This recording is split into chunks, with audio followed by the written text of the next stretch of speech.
A persecuted Christian once told me that Christmas was all about courage. He had been an evangelist in a revival province, and he'd gone from village to village, and usually he was welcomed and he'd seen great fruit. One day he arrived at a village, and they were not happy, and they were not happy to see him. And they said, we've had a disaster here. A couple have had their baby stolen, and they're very sad about it. This is what happens in some of these villages. Gangs will roam around the countryside and steal newborn babies to sell to wealthy couples in the cities. So he said, take me to this couple. I'd like to pray for them. I said, I have a God that came as a baby. He's very powerful. Let me pray. So they said, all right, what have we got to lose? So he went and prayed for them.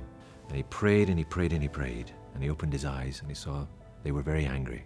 And I said, look, you're wasting our time. Your God is doing nothing. Why don't you get out of here? And he tried to keep praying for them. And then they began to get very, very angry and beat him up. And they said, don't come back to this village or we'll kill you. So he's walking away, going to another village, which is about half a day's walk away. When he stops and he realizes, well, it's coming up to Christmas.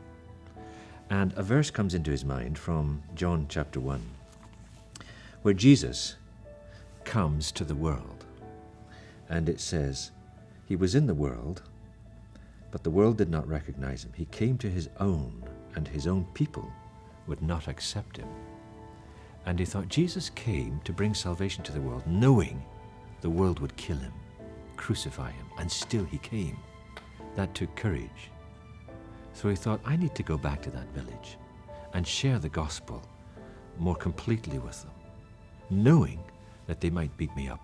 He began to walk back to the village. Of course, this time he was taking a different route back.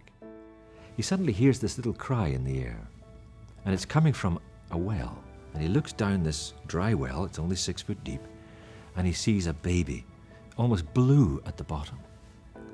And he clambers down and he picks it up and he unwraps it and he realizes what the problem is. This is the baby that was stolen from the village, but those who had stolen it had realized it was a girl. No market for girls. So they had just discarded it. So he went back to the village and they were delighted to see him, and he began to tell them about Christmas. Christ came to a village called the world, knowing they would kill him. I came back to this village knowing you would beat me up. If I hadn't come back, I'd never have heard the baby. You could never have had the child restored to you. He said, Christmas takes courage. Christ came knowing his fate, knowing what the world would do, and still he came. That's Christmas. Christmas took courage.